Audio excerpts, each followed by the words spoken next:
Eto na naman po, sa harap ng kamera. Bawat pagsubok, tila'y walang katapusan. Linda Vlog, heto't pagod na ang puso. May liwanag pa ba sa dulo ng lahat ng ito?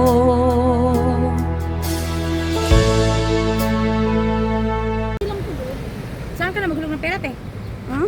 Punta na tayo sa Manama. Ay, Manama. Doon lang ka na maghulog Ay. ng KFC doon. Oo. Ay, Saka na lang. Hindi. Saan ba? Okay na. May parkingan doon. Oo man. Doon sa may kape. Pagkapian. Punta kami doon sa lalo. Yan. Last one yun. Uy, dali doon. Sakay na kung naman ayaw yun. Sakay na tayo doon. Dito nga tayo. Sakay na sa likod din. Dito, Oh. Dito na. Dito na.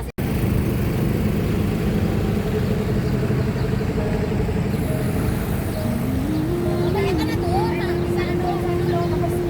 Asan si ate? Mamaya tayo bumili-bili pagkapinga na na. Oo. Sa bawat pag-isip, tila kay bigat ng mundo. Mga pangarap na bigli, parang laging malayo. Pinagmamasdan ng langit, Thank you. nagtatanong sa hangin, kailan kaya matatapos ang hirap na aming pasanin. Nakita ko yung Anong sabi? sa iyong mga mata. Walang ano man. Sabi kasi thank you. Ay. Ngunit sa kabila ng lahat, pilit kang bumabangon. Talaga, isunod niya muna. Dito ka sa harap, te. Hindi Ang bulsa'y butas at ang hapag ay kulang. Ha? Hindi hahayang ang pag-asa'y mabuwan. Sa bawat vlog at kwento, doon tayo Pwede naman ako dyan kumakapit sa sa likod. gitna ng unos. Pag-ibig ang ating bitbit. Linda Vlog, huwag kang susuko sa hamon ng buhay.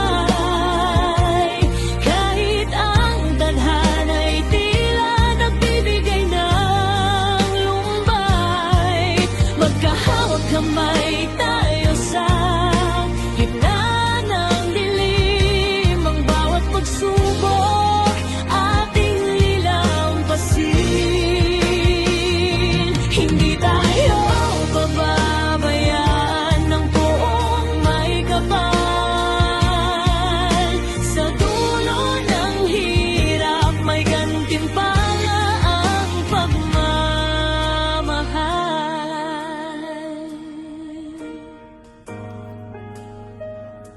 Minsan ng tadhana ay sadyang mapaglaro. Susubukin ang tibay kung hanggang saan ang tayo.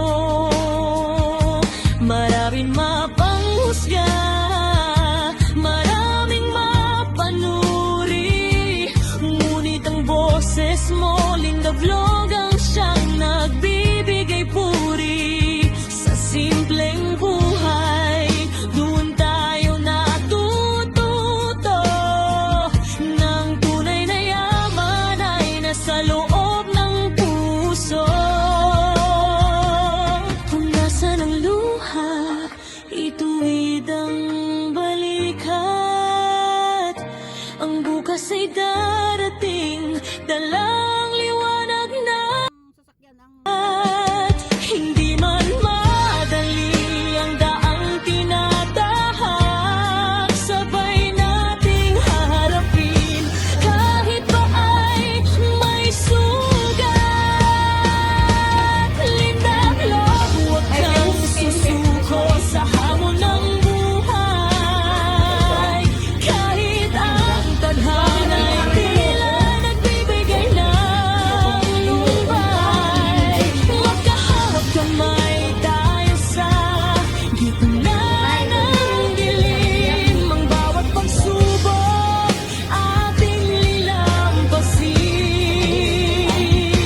galing abroad, di ba?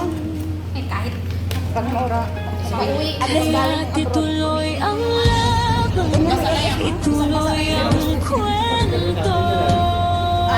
Salamat sa bawat subaybay, sa bawat puso't kasama ka, Linda, sa hirap at ginhawa, hagos ng buhay, kakayanin natin to.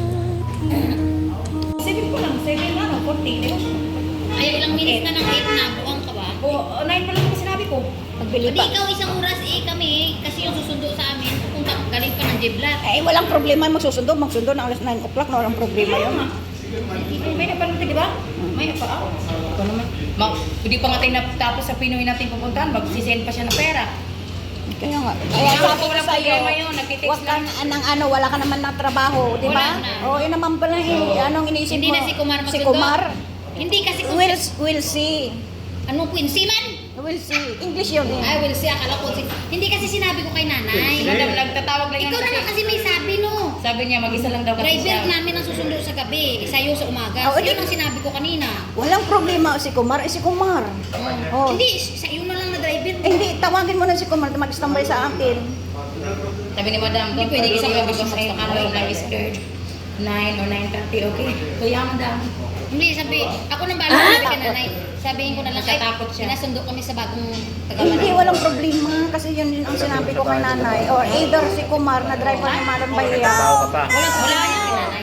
Sa nanay ko. Dito na nga doon ako sa Kaya lang, ang problema ko lang sa inyo, nag-iisa ang driver nyo. Baka may emergency na kainid nila. Hindi naman. Kasi Hindi pinapakain sila namin yung bata. nag-emergency. Pagkatapos pakain, hindi na bibigyan ng gamot.